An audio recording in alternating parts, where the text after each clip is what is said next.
Welcome, everyone. I would like to thank you all for joining us this evening's Orange Table Talk. I am Maria Lopez, and I am the Assistant Director of Scholarship Programs in the Office of Multicultural Advancement. Hope you are all doing well, keeping safe, and that you have enjoyed today's virtual CBT events. During tonight's roundtable, our panelists are hoping to discuss a variety of topics. The theme of our panel is the art of the pivot as it relates to faith, failing forward, work or life balance in the pandemic, mental health, and social justice in the workplace. Leading this roundtable will be fellow alumna Tanya Forrest Hall. Tanya graduated in 1993 from Syracuse University, where she earned her Bachelor of Science in Retail Management. She has been affiliated with the university for many years post-graduation, having served as board director and diversity inclusion committee chair for Syracuse University's Alumni Association, as well as board member for the sports management program at Folk College of Sport and Human Dynamics. Professionally, she currently serves in innovation marketing and communications with Delta Airlines. Now, please join me in welcoming Tanya Forrest Hall. Thanks, Maria. Good evening, everyone. We have so much to talk about. Let's begin by meeting our phenomenal panelists. Tell us your name, graduating class, and what you do. Please remember to keep your introductions brief so we can get started. Jenna, let's start with you. Good evening, everyone. My name is Jenna Burgess Singleton, and I'm excited to be here tonight. By way of background, I have had a career focused on employee experiences. I started in talent acquisition space for some large companies like Becton Dickinson and EY, and then was able to start my own consulting firm focused on learning and development experiences. And now I currently oversee culture and diversity for a top public accounting firm. Excited to be here. Thanks, Jenna. Shanti, my fellow classmate. Hello, everyone, and hello, Tanya. It's so good to see you and to be here to share amongst all of these dynamic ladies today. I graduated in 1993 from CUSE and got my start in the entertainment industry and was an executive at several record companies for almost 25 years. I pivoted in 2010 and decided to walk away. I was at the top of my career. It was a difficult decision, but I was experiencing a lot of anxiety and different things that were happening in the home. My mom developed Alzheimer's and I was just stressed out to no end. So I look forward to sharing more of my story and journey today with the pivot. And it truly is an honor to be amongst all of my former classmates and colleagues. I love CUSE and we bleed orange. So happy to be here. Thanks, Shanti. Carmen.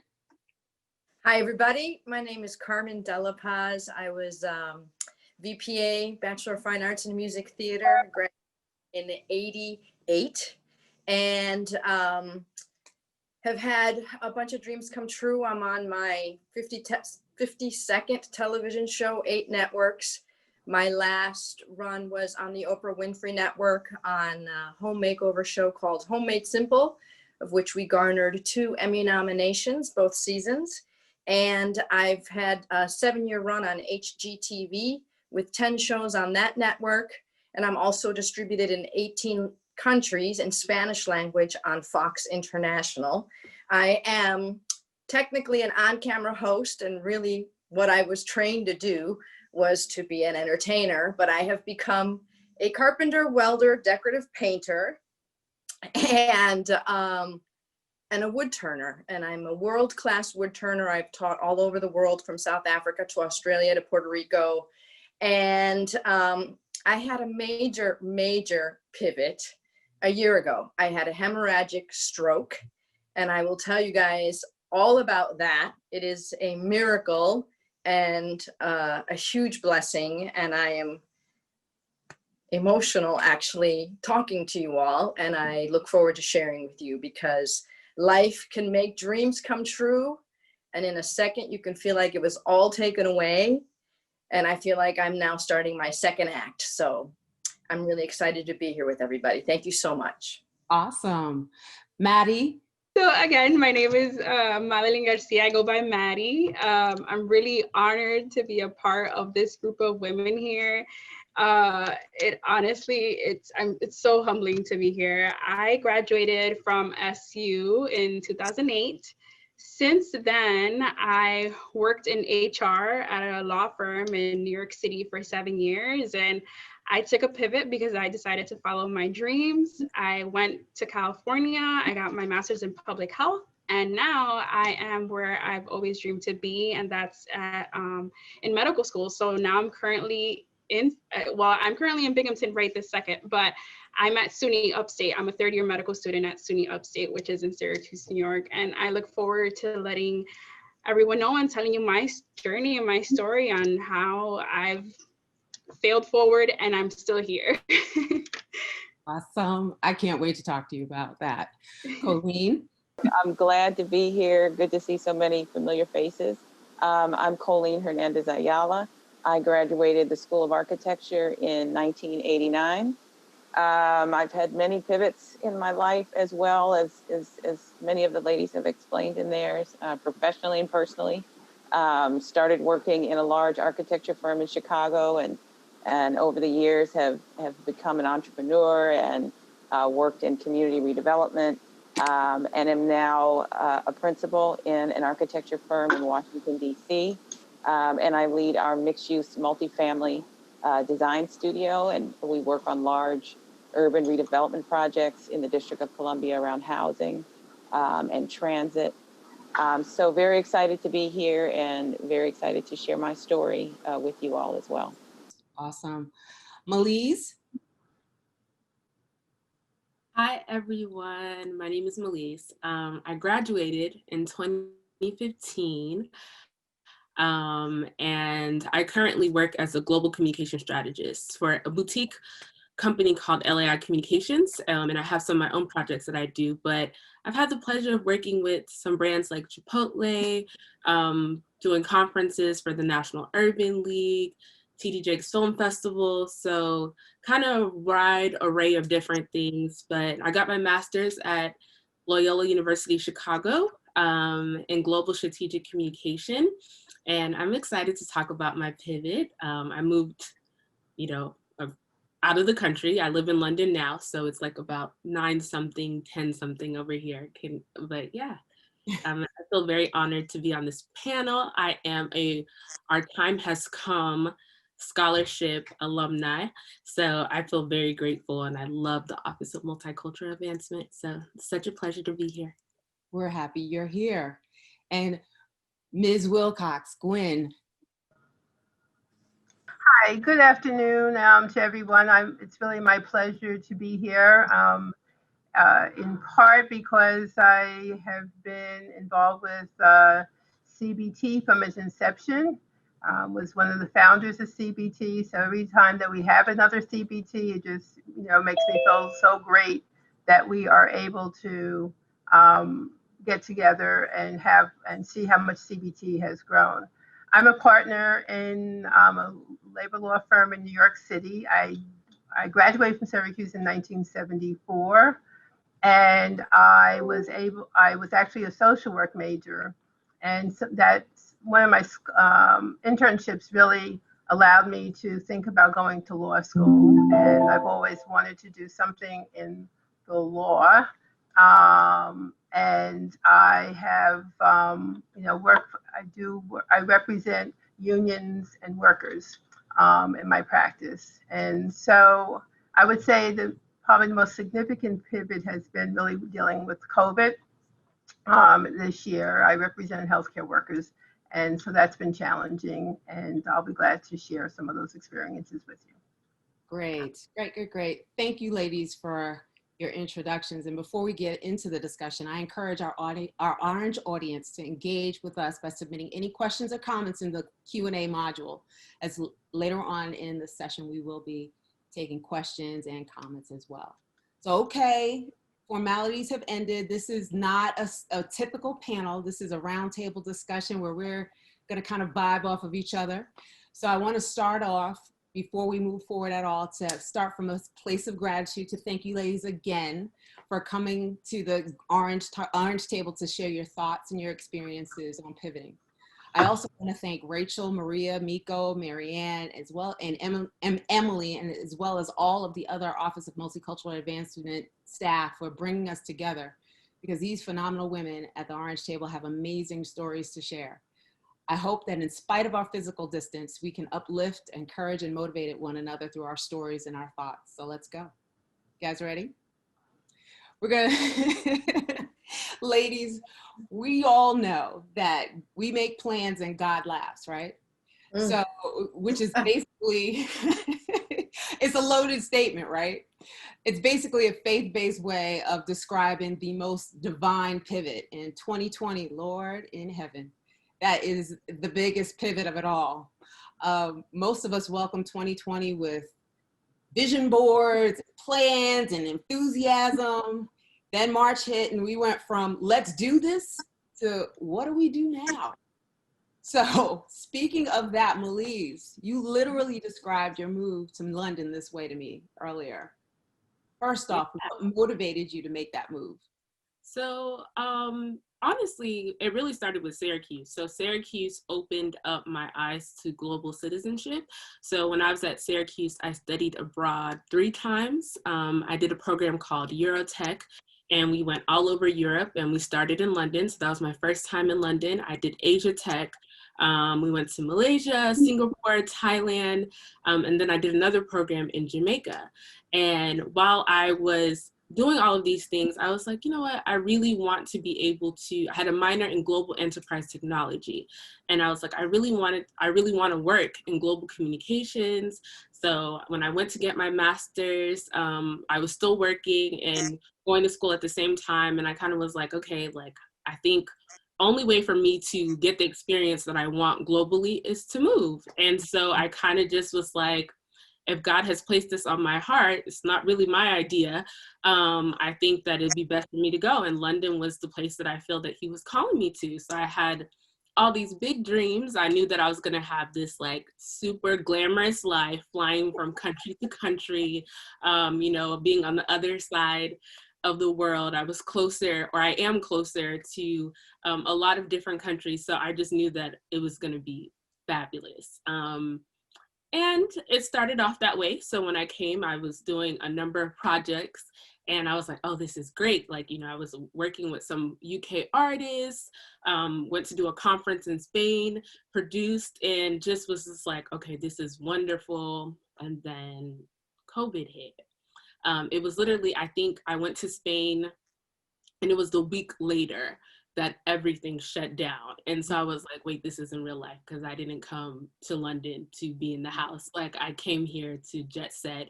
And before that time, or before this had even happened, when I was in America, I was pretty much traveling like every month. So I was kind of used to a certain lifestyle.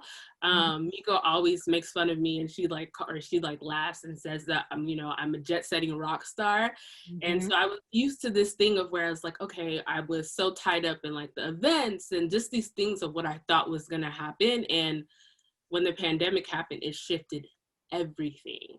And so I was like, wait, what am I gonna do? Like, I need to get my life together. Like, how's this gonna work? And I wanna stop you again with, I wanna get my life together. Can we please put this into perspective? All of that she just explained happened in 5 years.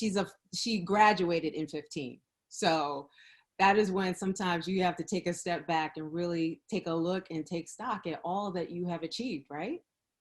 Definitely. And I would say that for me, at least, it's like sometimes you have this timeline in your head and you have this idea of how your life is supposed to look like. And so, of course, even as, you know, we discussed, I graduated in 2015, but for me, 2015 feels so long. And I'm like, why haven't I achieved this? And why haven't I done this? And, you know, it's like, you know, some of my friends are doing these things and I wish I want to do this and X, Y, Z. But the thing about it is, like, God's plan for your life is your life. And being the fact that, like, my faith has been the one that has grounded me so much to even be able to have peace, to be in a different country during a pandemic, it's very wild because you don't really know what's going to happen.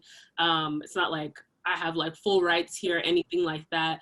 So honestly, this time has just caused me to be super reflective and be still, because I don't think I have been in the same place for a consecutive amount of time since I was in high school. So for more than 6 months, I have not traveled anywhere. I probably went 2 hours or away to like another city in the UK called Birmingham. But other than that, I haven't been anywhere. And so really just being able to reflect and understand that, like, okay, there's so many things that I have had the privilege to do. But on top of that, I always joke with people that my problems are very first world problems. There's people that are definitely going through way more than I'm going through. I haven't had the virus, I've been safe, I have food to eat. Maybe I don't have this glamorous life that I wanted or that I thought that I should have, but things are still working out. And to be honest with you, I had a lot of the things that I wanted. I had goals that I really planned out to happen. And they ended up happening. It just didn't happen in the way that I wanted it to happen.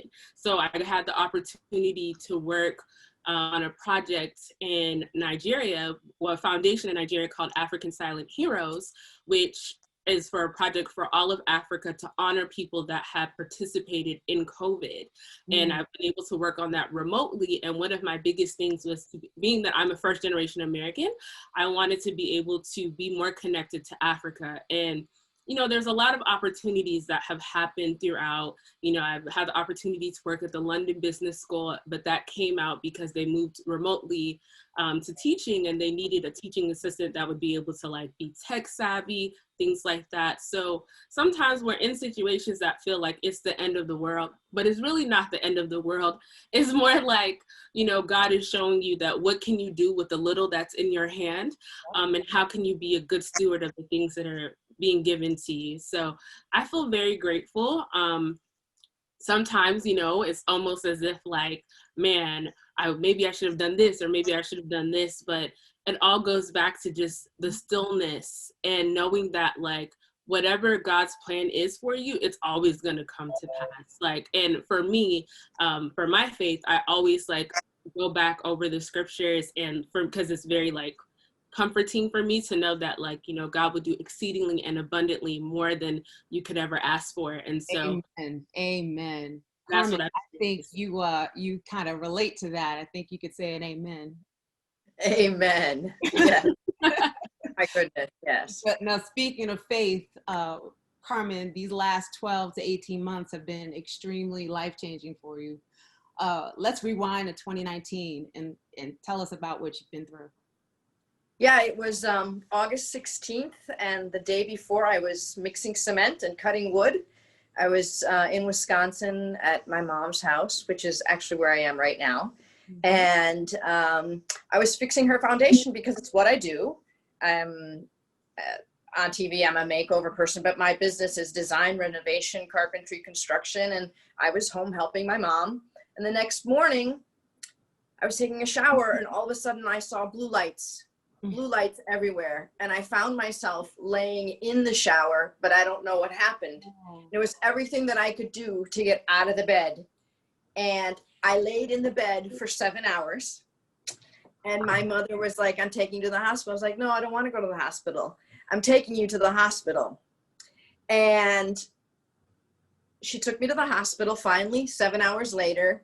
And they put me right away through a CT scanner, and they discovered that I had 2 aneurysms in my head, and one of them decided to blow up. One right here. I've got one here and one here. And so I had brain bleed on both sides of my head, which is called a hemorrhagic stroke. I then went into 2 surgeries overnight, 2 brain surgeries, one to relieve the pressure, and another one to actually take away the bone that they had drilled into my head. I woke up the next day with this half of my head shaved, a pump coming out of my head, and not knowing what had happened. Then, through my recovery process, I developed encephalitis, which is swelling of the brain. The pump, the tube that they put in my head ended up giving me sepsis, staphylococcus, and another bacteria. I woke up one day in the hospital with a preacher or a priest in front of me asking me if I wanted my last rites. Oh my God. And I looked at him and I said, has it come to that? Really? Mm-hmm. And all he could say, he was like, you know, I was like, okay, let's do this. And I laid in that hospital for 3 weeks in neuro ICU. And I very distinctly remember a moment where I felt my father's presence. He's passed away. And I remember looking up and saying, I'm not ready. I love you, but I'm not ready to be with you. And by all accounts, I shouldn't be here because people who go through hemorrhagic strokes, 30% die instantly. 30% end up in a vegetative state coma, and 30% end up with severe deficits. They lose one side of their body, they can't talk, they can't see. And I went for an MRA and I asked my doctor, well, why am I doing so well? Why me? And I said, is it that I'm strong, that I was healthy before this? And I said, is it the God factor? Mm-hmm. And the doctor looks at me and goes, it's God. I've got nothing else for you. But I'm here to tell you guys that because I've been so blessed with a worldwide career with shows in 18 countries, I've worked with Nelson Mandela University in South Africa. I've taught woodworking to South Africans who are looking for a way to make a living. I've taught in Cuba, I've taught in Puerto Rico, I've taught all over the world. I've taught in Australia. And when I was in the hospital, I posted that I had had a stroke, and I asked everybody to pray for me.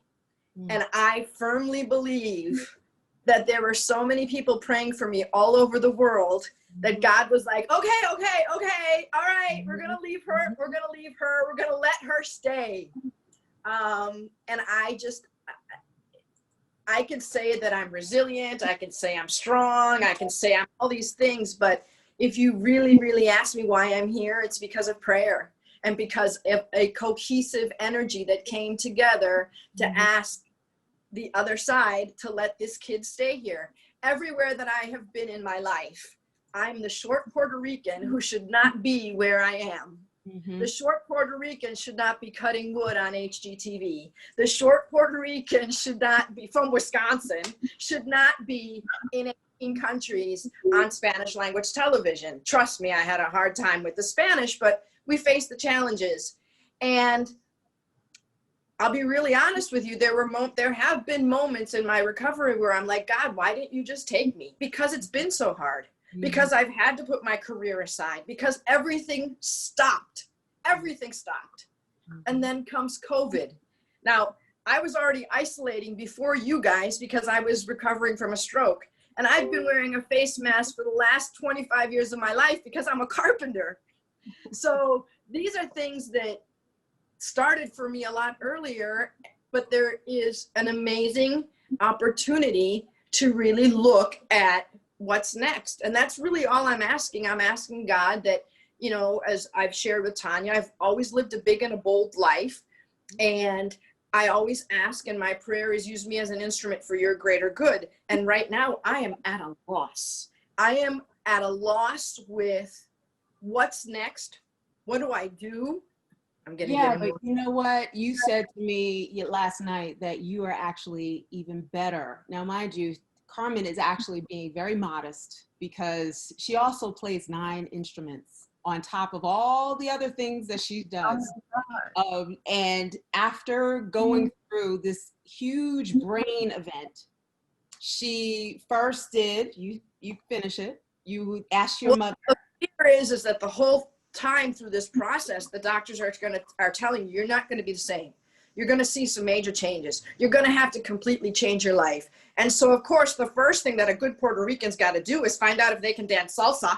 So I came home and like, Mommy, let's put some music on and let's dance. Let's see if I still got it. And I was like, okay, I can dance. And then I pulled out my guitar and I had to play, and I could play.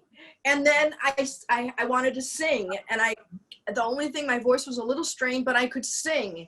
And then I'm a wood turner, and wood turning is the last skill that any carpenter learns because it's a huge learning curve. Please go to my website, carmendelapaz.com, or you can find me on all the social media so that you can see my woodwork, because it ain't about this. Beautiful work, woodwork. It's about the hands, what they do. Thank you. Thank you. Yes. And I then finally got back to wood turning. And what I feel is that I'm better. That I'm better at all of these things, that my fingers fly across the keyboards more, that my finesse and my touch in the wood turning is better. And Tanya, actually, I'm grateful for you for when we spoke yesterday. You said to me, well, perhaps it's because you're now grateful. You're more grateful.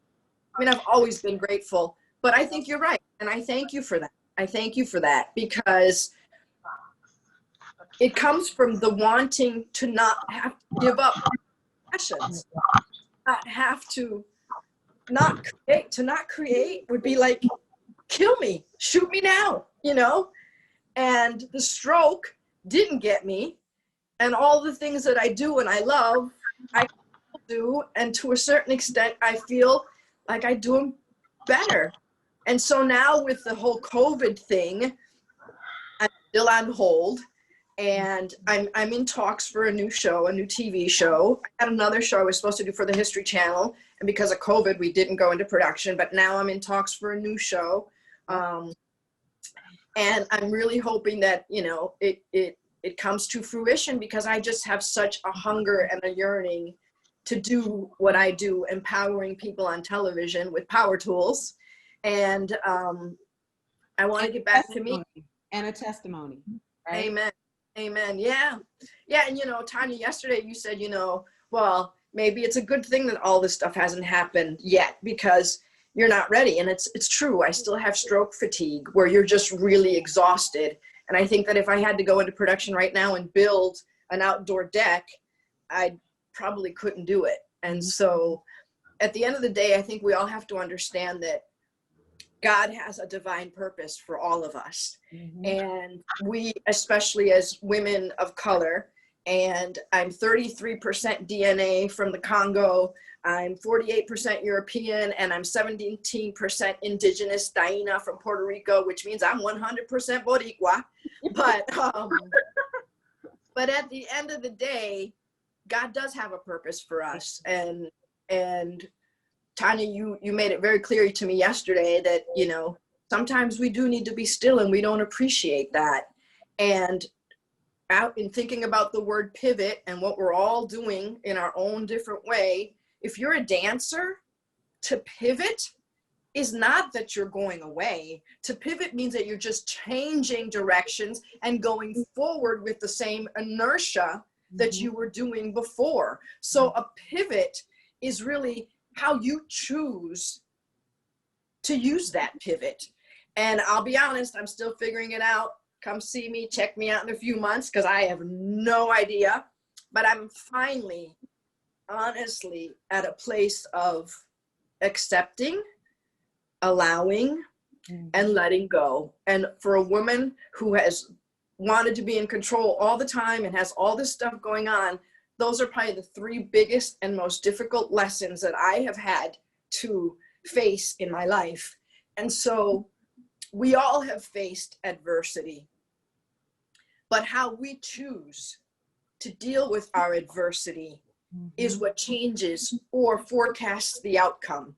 And so I am patiently waiting for God to show me what I'm supposed to do next, but I am so ready for my second act with my pivot.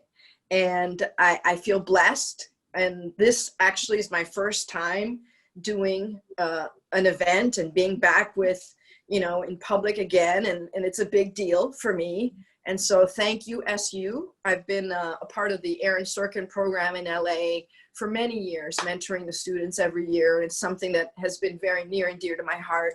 And it means a lot to me to be here, you guys today.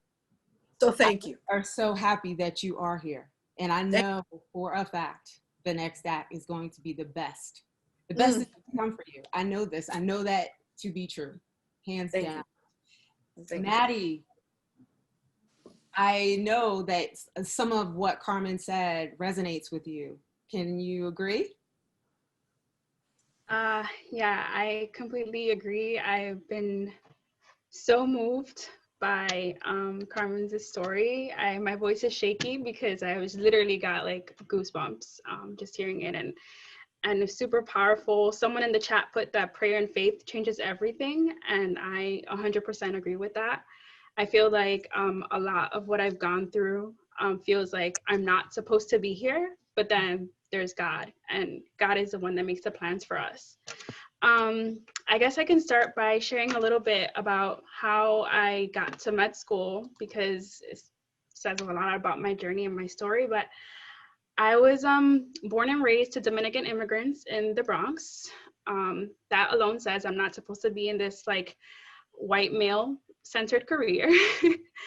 Throughout my childhood, I was always like a overachiever, high achiever. I didn't know what failure was. I found things to be pretty easy.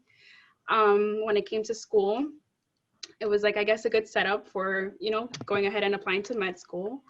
I went to SU, where I started to like build a strong network, build on my tribe that I had built at home with my family, who makes up a strong portion of my identity. I was very involved at SU. I joined a sorority, SLU. I was part of the dance troupe. I worked at the Shine Info Desk, so I met and saw a lot of people, made friends that I still keep with now, like still keep close to me, built relationships with faculty, administration, staff, many of whom I still stay in touch with today. So SU was a big growing place for me. I did a lot of growing up there. Unfortunately, while I was at SU, even though I was having a great time, I was told by like the health professions office that I wouldn't be able to go into med school. I just was not good enough. My grades weren't, I wasn't a 4.0 student. And so med school wasn't in my future. So post-graduation, one of my really good best friends, she got me a job at a law firm. I worked in a corporate law firm for 7 years in New York City. And I almost stayed stuck there. It's one of those things where it's just like you allow people to like kind of get into your head. It's just like, oh, med school's not for me. And so I'm going to just go and find a job and, you know, go about my business. But there was something tugging at me. It was just like, no, this is not your dream. This is not where you're meant to be. So I was still determined to go to med school, despite being advised against it. I started to take upper level science courses to improve as an applicant. I was volunteering, I was doing research.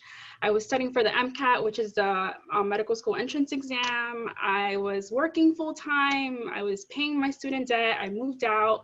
I was trying to do all these things to improve my application. I went ahead and I applied to med school, and I didn't get in. I was very disappointed. I was very, very heartbroken. I was thinking about all those things that were said to me before about not getting in and about me not being able to make it. So I went ahead and I decided to, I was building resilience, and I didn't even know it. I moved across the country to California by myself, not knowing anyone, had no place to call home. I got my MPH there at Turo, California. And then I applied again to med school, and I got in. I got into one school, but that's all that I needed, just one school. That's it. And so I actually got into SUNY Upstate, so it's in Syracuse, back home. I was really excited. I was just like, you know what, this is fine with me. I was like, Mama, I made it. I was like praying for med school, and now like it's happening. And I quickly learned that in my dream place, I was failing obnoxiously. I was having to retake exams. I had imposter syndrome. I was feeling like stereotype confirmation, where I was like feeling like people were like, oh, that's the Latina that can't. And I felt like I was feeding that confirmation of the stereotype.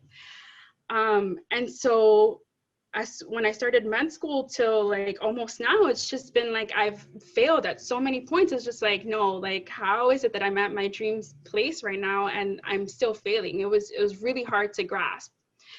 And so I made it through the first 2 years of med school, and then we're supposed to take the board exam to continue into med school. So I took it once and I failed it. I studied, And I put in a lot of time and hard work. I took it a second time and I failed it again. And at that point, the school was basically saying, you know, you're just gonna raise up debt for you. Like, this is not for you. You have an MPH, you can market that. Like, you should go ahead and maybe do something else with your life. Like, this is just not gonna happen for you. And I questioned my life so much. I reflected a lot. I took a lot of pause to figure out where I came from, why did I want to go move forward. I asked God for guidance in so many ways. I felt like God had left me, like he abandoned me. It was a very difficult time in my life. But in that time, I let go. I learned to let go and to surrender. It wasn't anymore what I wanted my life to look like. I was telling God, you tell me what you want for my life. Mm-hmm. And if this is, and I almost didn't take the exam again. And I said, if this is what you want for me, you're going to open this door. And if this is not what you want for me, then you will close that door and I will move forward. Mm-hmm. But I was determined to try one more time because the school technically had not kicked me out. They were waiting for the third time. And so just this past June, I retook the exam. I was actually supposed to take it earlier, but COVID came, and I think that was like divine intervention. I think God said, you need a little bit more time, a little bit more studying for him to work his magic. I do what I can, and he does the rest. I surrendered that. I was very peaceful at the time, studying the third time. I was very anxious the first two times, but this time it was very different. I leaned heavily like on God, on my family, on my friends. Especially my mom, I feel like she exemplifies true strength, and she's like the true symbol of like, si se puede. She still gets up every morning at 4:45 to go labor and, you know, help us provide. I think about her and growing up in the rural countryside with barely any running water, and here I am, her daughter, pursuing medical school. Like, it's just mind-blowing to me how I'm even here. And then, yeah, I just feel like with my faith, my God-given strength, my determination, my family, the tribe that I helped build, that I helped build, yeah, in like SU, before SU, and afterwards, it's just like, I realized that failure is not fatal. And I love that you said that, Tanya. I agree with that so much. Like, I feel like I felt my life was over. I felt like if I don't become a doctor, like, what will I be? Or like, this is not for me. But it truly, with my faith, had it not been for my faith, I would not be where I am today. I'm on this journey, and part of failing forward also, Tanya made me realize, is part of the journey. It's part of the destiny that God had created for me. It's part of the reason, or the reason why I have so much peace. And I was okay with maybe even failing a third time if that's the way God was going to tell me that this door was closed for you. But now I'm in my third year of med school, and it's been really fun. I'm sometimes like have to pinch myself to just like remember that I'm still here, and I'm looking forward to being a provider for underserved neighborhoods, and being able to be a physician that patients can relate to, patients can talk to, patients can see it as themselves, because I didn't have that growing up. And as a first generation Latina, I am just so proud of how much I've overcome to be here. And I'm just so excited that my God shows up day in and day out. He is always right on time for everything. Yes. Uses every situation to guide you back and be your GPS right back where you need to be. Yeah. Colleen, you have made some life pivots. I mean, career, you had it on lock because of some major life advice that your mom had given you early on. Can you tell us more? You're on mute. Oh, I'm on mute. Oh, there you go. Good. Yeah, I'm just so blessed to hear all these wonderful testimonies. I mean, everybody's story. You learn so much in hearing everyone's story. You know, I mean, as I look back over my life, and I'm 54 years old. So I look back over the 30 years and all of these things that are being shared, I think we can all relate to, because we start out with, you know, this vision, this plan out of college, and we think we're educated now, and, you know, I'm going to be this person. I'm going to be an architect. I'm going to work in a big firm. I'm going to, and I thought that's what I wanted to do. And I finished college and I went to Can you raise your volume just a little bit, Okay. Colleen? Just a little A bit. little bit. Let's see. Okay. I'm going to have to get my teenager in here. Can you hear me now? Is that better? A little bit more, just the Let volume. me try this. I'm going to take myself off of the. Oh, that's perfect. That's What perfect. about that? Yes, yes. Okay. We're going to go without you might hear some background noise because I have 2 children in the house. That is the art of the pivot right there. Yeah, it is. It is. But some of the things you and I talked about yesterday, you know, we talked about, you know, where you start and where you finish. And when I was younger, you know, I had these really specific ideas for myself. And I'm a creative person. I'm an architect. I draw, I create, I come up with ideas. And I thought I wanted to work in a big firm, you know, because there were no mentors, no one who looked like me who was doing this thing I wanted to do. And so I took this sort of Eurocentric path forward, which was get the degree, go work in the big firm. And I did that. And I moved to Chicago, and probably a year to the day I was laid off. And I was 22 years old and in a different city and wondering, well, what do I do now? And I began to learn how to hustle. And I temped and I did different things. And then I went to an interview, and when I got there, it was a Black man who opened the door, and it was his firm, and he was an architect. And I didn't know any Black firm owners. And I was the only one in my class here in Syracuse. I had a professor, Professor Lee here, who was the only Black professor here, who was just got a lot of us through that program. But to walk into an office and see a Black owner, and then he walked me around the company, and everybody was Black or a person of color. And it was sort of my first pivot when I said, oh, well, this big firm, I didn't fit there. But now I had no idea that seeming setback was really setting me up for, you know, the rest of my journey. And I worked there for many years and began to work in community redevelopment and really get exposed to entrepreneurs and politicians and Black business leaders in Chicago, and became an entrepreneur myself, and really committed to working in housing and redeveloping and our communities.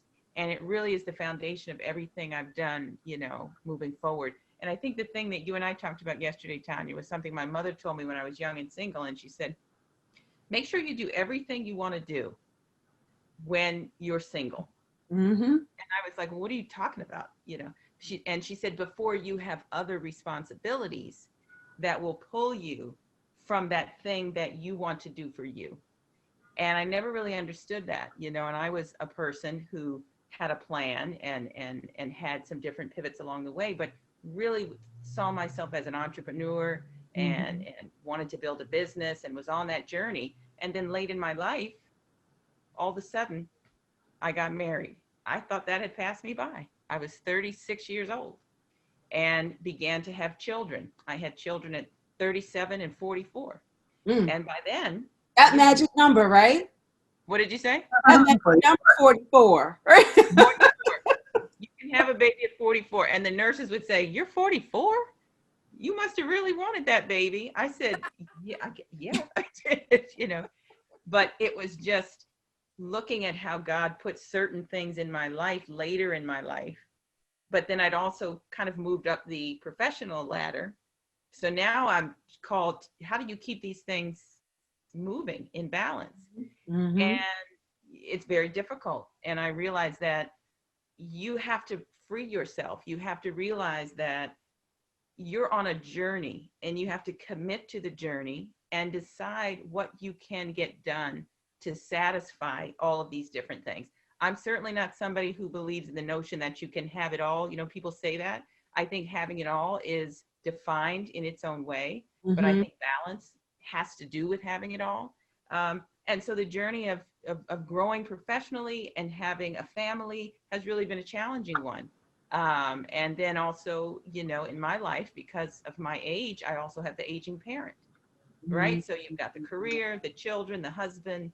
Mm-hmm. And I would You have say, superwoman syndrome, I think. what'd you say? You have superwoman syndrome. You are doing it all at the same time because, you know, a lot of mothers, their career has they have a setback after they have children. It doesn't seem like you had that setback. I had a set, well, you know what? You have a good support system, your family, your friends, your extended family, and you don't always get it right. You know, you have regrets on both sides. But I think at this juncture, my kids are 17 and 10 right now. I had to leave the world of entrepreneurship. You know, I was pregnant with the first one when I was right. You know, that fifth year, they say you get through 5 years and being an entrepreneur, you're going to make it. And I found myself pregnant, and I had to say, well, what are you going to do? And I ended up going back to a majority firm and creating more stability in my life and just reshaping my view of how I was still going to do this thing, this passion that I had for architecture. And so during COVID, it's even more challenging, right? You have children at home who are homeschooled, who are trying to work, you're trying to contribute to your community, you're dealing with, you know, I think women, parents, we're all dealing with a lot, but I think women in particular, and we are always pushing forward because that's what we do. We keep pushing and we keep moving forward.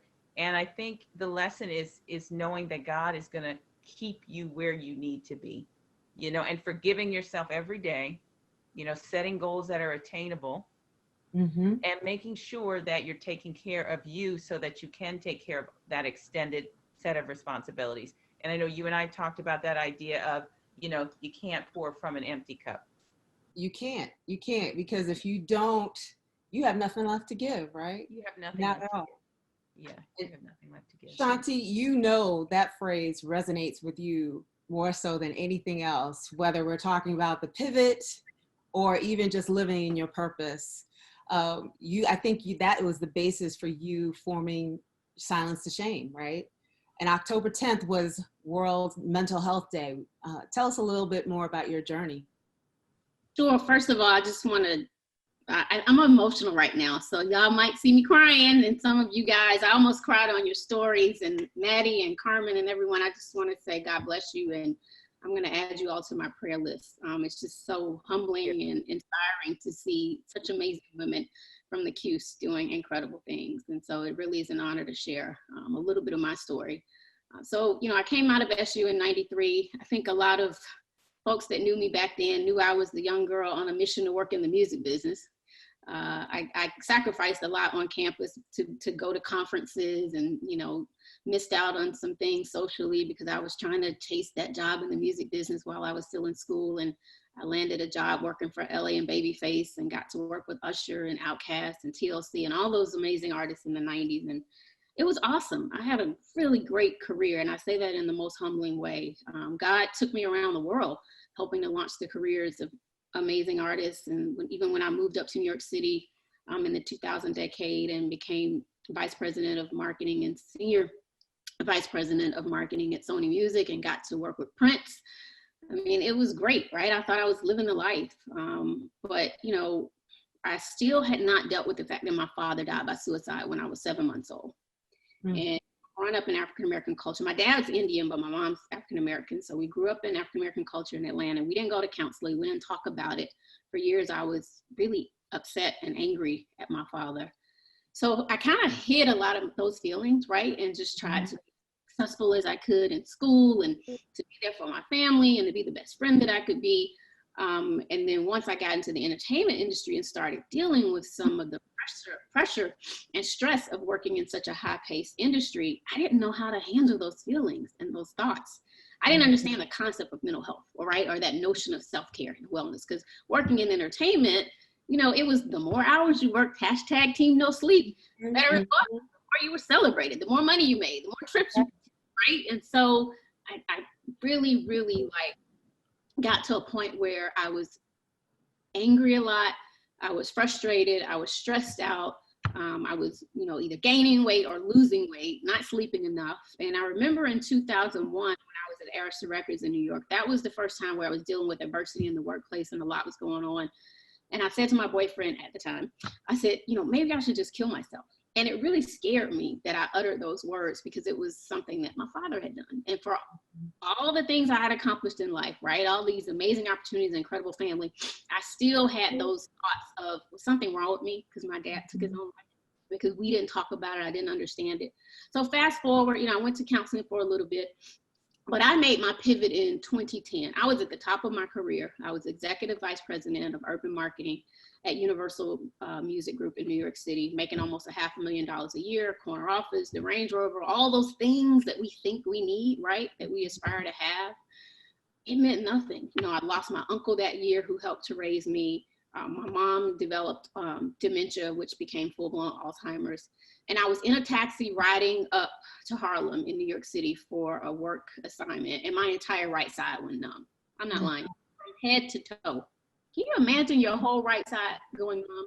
It scared me to death. So I had all these MRIs and tests done, and they said I had cervical spinal stenosis, something that most people get diagnosed with, not most people, but some people rather, in their 60s and 70s, right? And so the doctor said because I was so young, it was probably all because of stress. And I was internalizing so much. So I thought I was supposed to have spinal surgery and all this stuff. So I made a conscious decision talking to my sister to quit. I walked away from it all. I felt like, again, with my mom, I didn't want to place the burden of her, my sister having to bear everything in terms of caring for my mom with the Alzheimer's. So I came back home and I started doing some consulting. I started an event called ATL Live on the Park. I started doing a lot of community service work because I really just felt like God was just pushing me in a different direction. And so I was feeding the homeless and, working with the United Way and all these great things. And I was like, God, what is going on? Like, I'm Shanti Das from the music industry. Like, what am I doing? I want to be here for my family, but all of my peers are still at the top of their game. And, money's funny a little bit after the first, 3 or 4 years, that nest egg that you have gone. And so I started dealing with a lot of depression and anxiety. And then in 2014, my best friend took her own life. And I talked to her the day before it happened. And so I blame myself for that whole year, for her death and the financial hardships and everything. And it's really interesting because I've never shared this story to a lot of my peers, although some of you may know my story, but even just to, be here today, at first it was embarrassing for me, but now it's empowering to be able to share all that I went through. And in 2015, I came really close to taking my own life. I had planned my own funeral. I had counted up all the pills in my medicine cabinet, and I thought God was done with my work here on earth. Nothing that I'm proud of, but I'm not embarrassed about it anymore because I'm here. It is October 16th at 5:59 p.m. Eastern Standard Time, and I'm alive to tell my story that, I did not take my own life. I got the help that I needed. I called my sister. She asked me to call the Suicide Prevention Lifeline, which is 1-800-273-TALK. I did that right away. I texted my pastor, and I go to a Baptist church, and normally, in the South, we're taught to pray. Yeah. Mental health. So we've heard that before. But he said, I'll pray with you, but you also have to go to a psychiatrist or a therapist and get the help that you need. So I did that, and I started this movement, Silence the Shame. I've been speaking all around the world. Last year, I gave a keynote in Belfast, Ireland. I've spoken in Amsterdam. There's a little organization called Basic Needs Watch in Nairobi, Kenya, using our hashtag, and Australia is using our hashtag. We have our own day. May 5th is National Silence the Shame Day. I've just relaunched my book, and things are good. I'm really trusting God because I feel like he placed this Silence the Shame ministry in my lap to help those that don't have a voice. And as hard as it is sometimes to be vulnerable and transparent,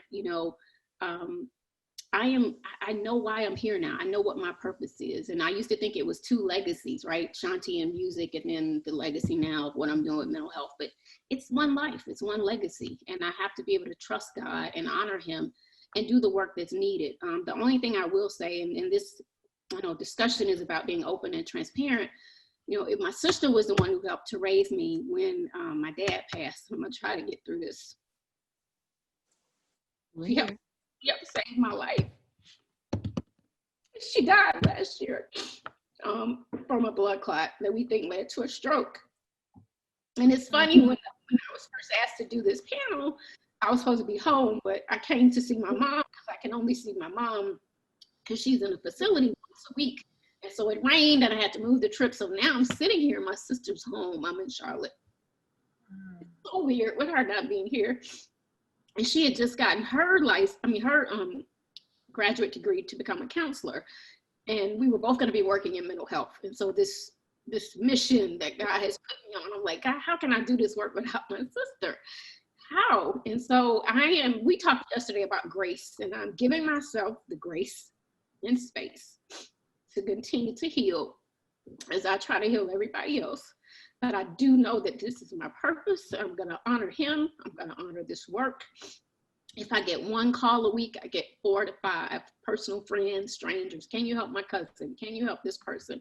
Because people talk about it, but they don't know how to get the help. And so if anything I leave you all with today is have a support circle.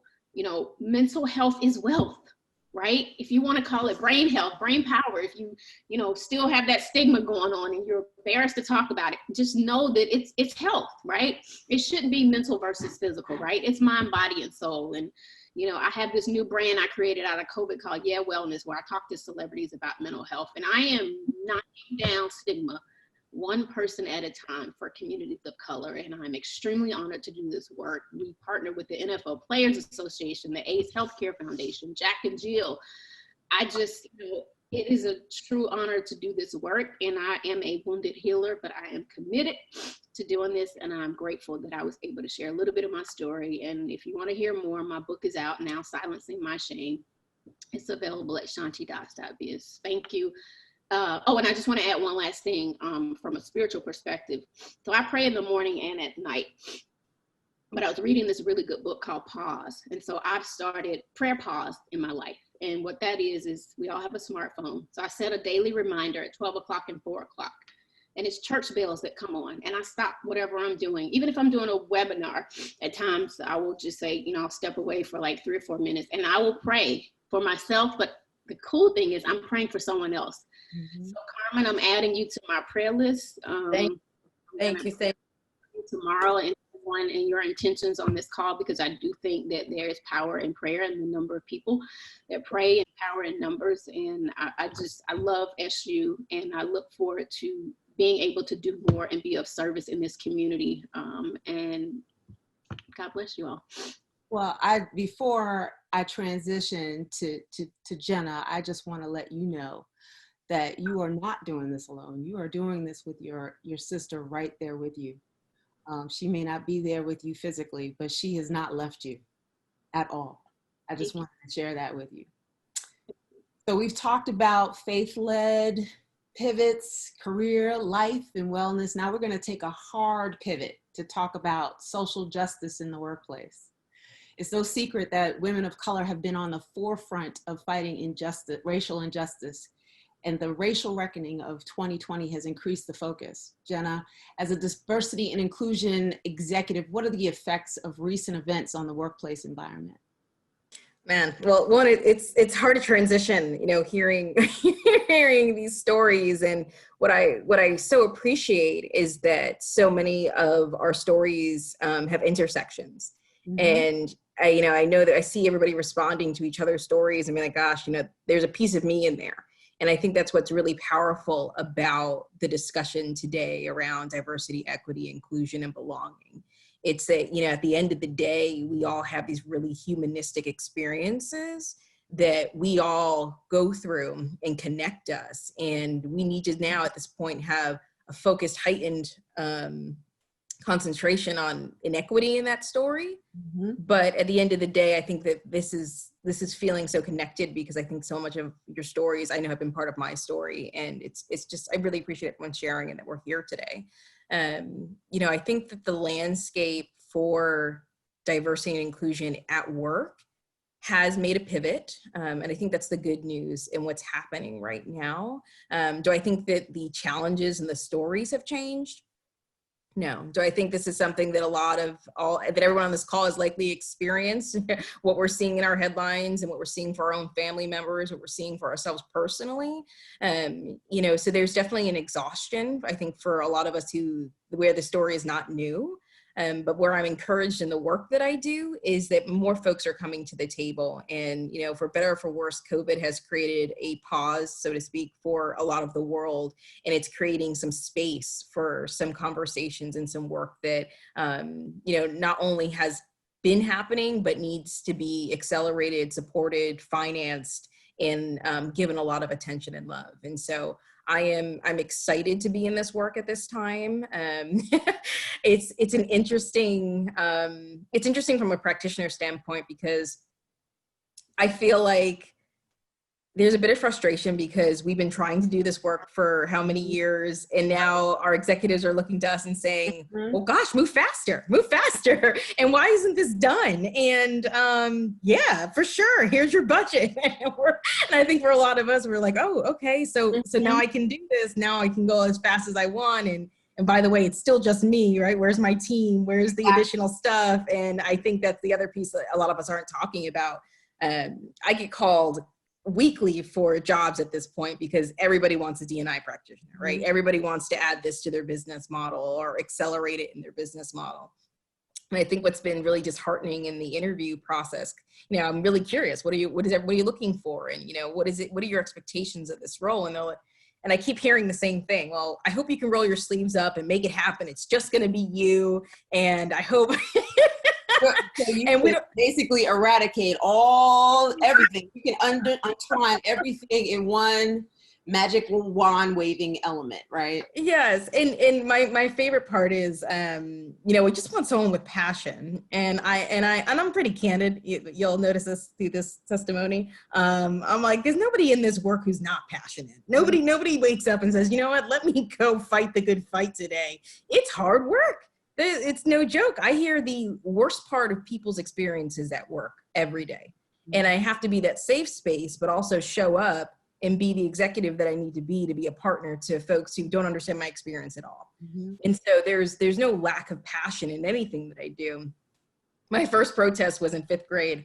They wouldn't let girls play basketball. And I remember organizing everyone and stopping the entire playground and making a speech and stealing the basketballs. And I think that when I get my most frustrated moments, it's hearing your stories. It's remembering that fire in me that says at the end of the day, we're going to advocate and that we're going to create space for this, whether you like it or not, that keeps me going. But to kind of bring together some of the things that I've heard on this call and where I think the movement's going or the work is going, we have to start paying attention to intersectionality. It's not enough to put us in boxes and say, all right, we're women of color. You're a Black woman, this is what this means. You're a Latino woman, this is what this means. You're a gay man, this is what this means. We have to understand the unifiers between us. And, mental health came up in this call. And that's one thing I've been trying to push is we're not understanding the mental fatigue, the microaggression fatigue, the actual inequity that exists in our healthcare systems and in our education systems that is causing disparity and fatigue on levels that nobody can understand. That's what's not leveling the playing field. And I think until folks can get really clear on disrupting some of those pieces, we're not going to see the movement that we want to see. And so it's important that we keep showing up and telling the story. I'm very open with my colleagues. My daughter is almost 2 now. I had horrible postpartum depression. I went through a divorce during her 2nd year of life. I started my career multiple times because at the end of the day, we always put this pressure on ourselves to be doing more, do better, and feeling like we're hitting walls at all these places. So I got to reinvent, and I work hard and I hustle and I make it happen. And you keep living in this story. And to me, that's where the change is going to happen, right? When we start realizing what it takes to do what we actually do, right? And stop just saying like, hey, we're executives, we do this and I make it all work and I do it all while looking awesome. It's no. And then you have to smile and be congenial at all times. Yes. So I think that's the movement right now. I think it's getting really authentic and unapologetic about being a human in addition to being, all these other things that people need me to be. And only then can we create systems that are going to accommodate that. And that's what I talk to at least my executives about, is saying, you know, I don't care about this program that's based on a simulation. I care about disrupting the barriers that have someone like me to show up and do well at work today. You know, who's taking care of my kid? I'm by myself as a parent. Do we have meeting times or meeting accessibilities that make sense for people in terms of flexibility? Like, we have to start thinking differently about how work gets done to meet the intersectionality of all the things that we've been through, and have benefits and programs that help mental health, that make sure that we have stipends. You know, it's not enough just for education money. Where's childcare funding? You know, where are these other pieces that help women in the workforce? There's more of us graduating than men. Yep. So I'm going down a couple lanes, but I think that's where the conversation needs to be going, where it needs to move, and where we need to get our energy back. And I think that we'll get it if we keep talking to each other about these real experiences versus what's happening to us. You know, where are we on this journey? And I think it'll help us propel us forward. Yeah, Gwen, this basically speaks I mean, Jenna, you just gave me a layup, so thank you. Gwen, I tell you, you've been giving voice to the voiceless your entire career, representing union workers. How have the recent events affected your clients in particular? Well, I just want to say that I want to thank all the women on this panel because this is a panel of survivors in this truest sense of the word. You know, people are pivoting, but they're also surviving. And I just so appreciative that so many stories have been shared. Each one, I thought, you know, I got chills on many of them, and then, okay, we're going to change the story, but there's always you know, life is not a straight line, and life is evolving constantly. And so I thank everyone for sharing their story. So representing union workers, you know, during, I've been representing workers, unions and workers for most of my life as a union lawyer. I didn't think that's where I was going to end up. I always was about social justice, but I thought I would just represent poor people. But I realized that you have to do more. I wanted to be able to have impact on not creating opportunities for people to have better wages and benefits. And so what COVID has shown, and I think really touches on some of the issues that have been discussed here, is that Black and brown women, by and large, is who I represent, in union workers in 5 states in DC, in all kinds of medical positions, whether it's or non-medical, working in hospitals, you know, sweeping floors, or being CNAs or nurses and techs and so forth, and then home care workers and nursing homes. So each of those industries are very different, but COVID really proved how all of a sudden, like, you know, certain positions that were never considered so important, they realized this, you know, institutions needed people to come to work, and they really began to understand that as an essential worker, it means everybody that keeps the system going, and that's going to be maintenance workers as well, those in the kitchen, as well as, you know, medical professionals. And as always mentioned about, you know, during a surge in New York, how do you get people to work when the schools are closed, their children are home? And so there were really, you know, real challenges that the union had to work with to really help workers. We fortunately have a child care fund, and that should be what everybody should have. And it should be more extensive. It couldn't provide benefits for everybody, but it provided circumstances where they could get emergency funds to be able to have someone help them out with child care. But of course, during the hot, you know, when New York was really hot with COVID, no one wanted to really leave their children with anyone. So really, a lot of people, you know, women and men, ended up having to stay home. But obviously, it's often the mother who has to take on that responsibility. So I'm hoping that, you know, going forward, that we will remember what the pressures are. I mean, these are the pressures that people have every day, women have every day, men with their children. But how can we go farther? And I'm hoping that that's going to change the trajectory in terms of understanding, that when we're out of the pandemic, there's still an issue with childcare.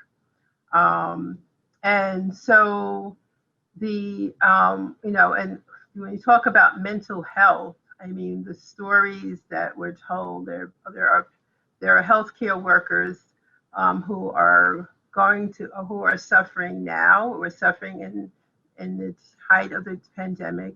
And while they could get assistance, I mean, this is going to be long-term care. I mean, because the reality is that they saw people dying. They saw morgues being, outside, temporary morgues being created outside the hospital in trucks. I mean, the stories go on and on. And so, so when Shanti talks about the need for mental health care, I do hope that there's a breakthrough in that, because so many people, men and women, suffered. And I honestly, don't know how many of them continued going to work every day in this system where there was a lack of PPE, and just, working long hours, coming back home, being afraid that they might bring the virus home, and not feeling well. Do I have the virus so I can go to work? I mean, the employers were obviously pressuring people to come to work because they needed staff. So the tensions that arose were incredible. And I have to say that, the union I represent in 5 states and in DC were, effective advocates. They were on top of issues as they came. I mean, daily, we were having daily meetings to try to, figure out what's the next steps. Can we, even purchase PPE where employers weren't able to provide. So, it was a constant up and down. I say it was a roller coaster period. I'm sure. So, we ladies, we have actually, I think we've gone over our time for Q&A, but I think it was worth it because, again, we were able to share some transparent stories and experiences that relates to what we're going through now, not just in COVID, but in life. But this is also a full circle moment because, again, Gwen, you are one of the founders of CBT, and you're one of the reasons as to why we are here. So we thank you very much. And more importantly, we want the full circle moment is that Melise, being Our Time Has Come scholar here, is sharing her testimony. So this is actually magical. So we're seeing in real time what donating to Our Time Has Come can actually produce. So I thank you both. And it's fitting that we started with Melise and we ended with you, Gwen. Thank you. Thank you. So ladies, thank you so much. I'm going to turn it over to Maria. I'm sorry we went over time, but I think it was worth it. Many thanks to all of our panelists for that robust discussion, as well as to our audience for joining in tonight's Orange Table Talk. These open and honest conversations are so important for us to remain connected, and there is certainly much more to be said as we live, learn, and grow.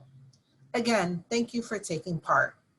In honor of our alumni speakers volunteering their time, we ask you to support our students with a gift to any of the over 50 Our Time Has Come scholarships. We truly appreciate your ongoing support of our students, especially during these challenging times. And remember, no amount is too small. May you remain healthy and strong.